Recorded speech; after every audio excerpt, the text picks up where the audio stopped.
ज्ञानवापी परिसर में मंदिर और मस्जिद विवाद का फैसला अदालत में होना है, लेकिन इस पूरे मामले में भारी भरकम बयान देकर लगातार माहौल को गर्म करने की कोशिश जारी है और तीखे बयान के तीर चलने में सबसे आगे नजर आ रहे हैं AIMIM अध्यक्ष असदुद्दीन ओवैसी।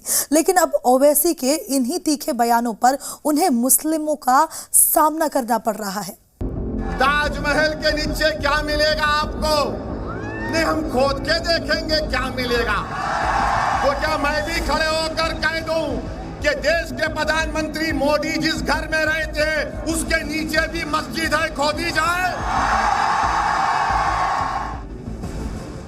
काशी के ज्ञानवापी से लेकर मथुरा की शाही ईदगाह मस्जिद तक, ताजमहल से कुतुब मीनार तक, मुसलमानों से जुड़े हर सवाल पर सबसे पहला बयान, सबसे कड़ा बयान, सबसे तीखा बयान और सबसे ज्यादा बयान किसके आते हैं? क्या आप तमाम लोग अहद लेते हैं कि हम कोई मस्जिद को नहीं खोएंगे? इस सवाल के जवाब में ज्यादातर लोगों का जवाब एक ही होगा। AIMIM के अध्यक्ष असदुद्दीन ओवैसी, जो आजकल ऐसे किसी भी मुद्दे पर खुद को मुसलमानों का सबसे बड़ा पैरोकार साबित करना चाहते हैं।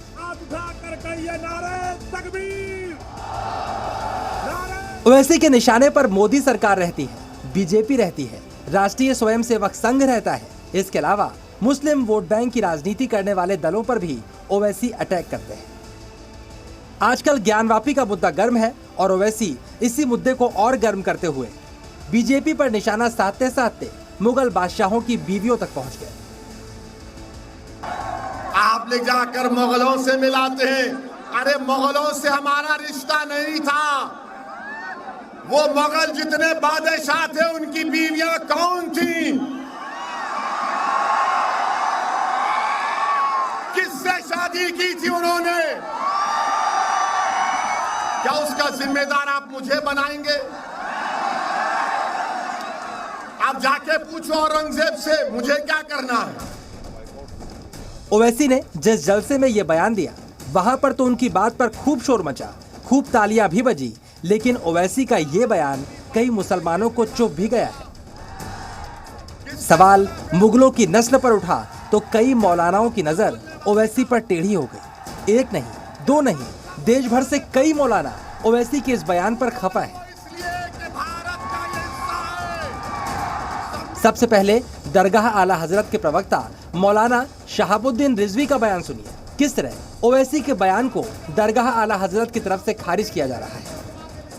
असदुद्दीन ओवैसी साहब ने मुगलों की नस्ल के ताल्लुक से जो बात कही है उसका हम समर्थन नहीं करते हैं और न उनकी बात से हम सहमत हैं। मुगल बादशाहों ने हिंदुस्तान में एक अरसे दराज तक हुकूमत की और यही शादियां की, यही बच्चे हुए, यही पूरी नस्ल आबाद हुई। ओवैसी कभी सोशल मीडिया पर गरज रहे हैं, कभी सूरत जैसे शहरों में हुए जलसों में बरस रहे हैं। ज्ञानवापी और ताजमहल के अतीत को खंगालने वालों से तीखे सवाल कर रहे हैं। ओवैसी मुगलों से किनारा कर रहे थे। तर्क ये था कि जो जुल्म मुगलों ने किया उसके नतीजे आज के मुसलमान क्यों भुगते। हमको जिम्मेदार, हाँ, मुगल अगर जिम्मेदार है तो यकीनन औरंगजेब जिम्मेदार है पेट्रोल की कीमत का।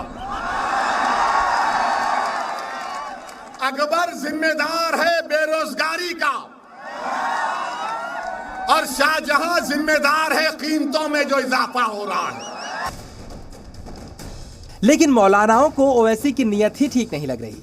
दारुल उलूम के प्रवक्ता मौलाना सूफियान भी ओवैसी के तीखे बयानों की खिलाफत में उतरे। मौलाना ने कहा, ओवैसी ऐसी बयानबाजी से नफरत के बाजार को गर्म कर रहे हैं। बयानबाजियों के जरिए से, भाषणों के जरिए से नफरतों के बाजार को गर्म किया जा रहा है। यह अपने सियासी फायदे को हासिल करने की कोशिश की जा रही है। तो एक तरफ ओवैसी चीख चीख कर कहते हैं कि ज्ञानवापी की कुर्बानी नहीं होने देंगे, दूसरी तरफ मौलाना कहते हैं बयानबाजी करने वालों ने कभी मस्जिद के लिए कुछ नहीं किया। अरे बाबरी मस्जिद चले गई तो क्या आप ज्ञानवापी भी जाने देंगे? आप बोलो, अहद लोगे कि मस्जिदों को आबाद करोगे? लेकिन अफसोस की बात यह है कि जो लोग मुसलमानों की हिमायत के नाम पर इस तरीके की बयानबाजी करते हैं, उन्होंने आज तक न तो मस्जिद के बका और तहफ़्फ़ुज़ के लिए कोई अमली इक़दाम किया है साफ है, ओवैसी की तकरीरों पर भले ही तालियां बजती हों, मुसलमानों के मुद्दे पर ओवैसी भले ही मुखर हों, लेकिन कुछ मुसलमानों को उनकी बातें कचोटने लगी है।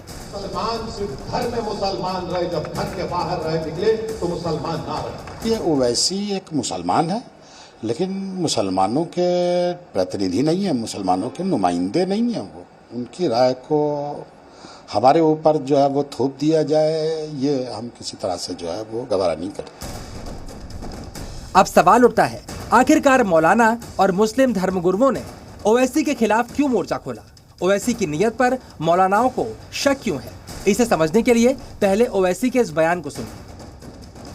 जब ज्ञानवापी मस्जिद का मसला उठा तो क्या कांग्रेस ने बोला? क्या राहुल गांधी ने बोला? क्या आम आदमी पार्टी के केजरीवाल ने बोला? किसने बोला? फिर दूसरी ओर मौलानाओं को शक है कि ओवैसी का मुसलमान प्रेम सियासी है। अब इस बयानबाजी को करवाने के पीछे कौन लोग हैं, कौन लोग नहीं हैं, ये हमसे बेहतर आप हजरात बखूबी जानते हैं। मुसलमान न इसकी हिमायत करता है और न इसकी तायीद करता है। हालांकि मौलाना जिस सियासत का जिक्र कर रहे हैं, ओवैसी के बयानों में भी उसकी झलक कहीं कहीं मिल जाती है। और यही वजह है, चर्चा शुरू हो गई है कि ऐसे बयान मुसलमानों की आवाज उठाने वाला सबसे बड़ा नुमाइंदा साबित करने की जंग तो नहीं है, जिसकी वजह से ओवैसी की कुछ मुसलमानों ने खिलाफत शुरू कर दी है। ब्यूरो रिपोर्ट, जी मीडिया।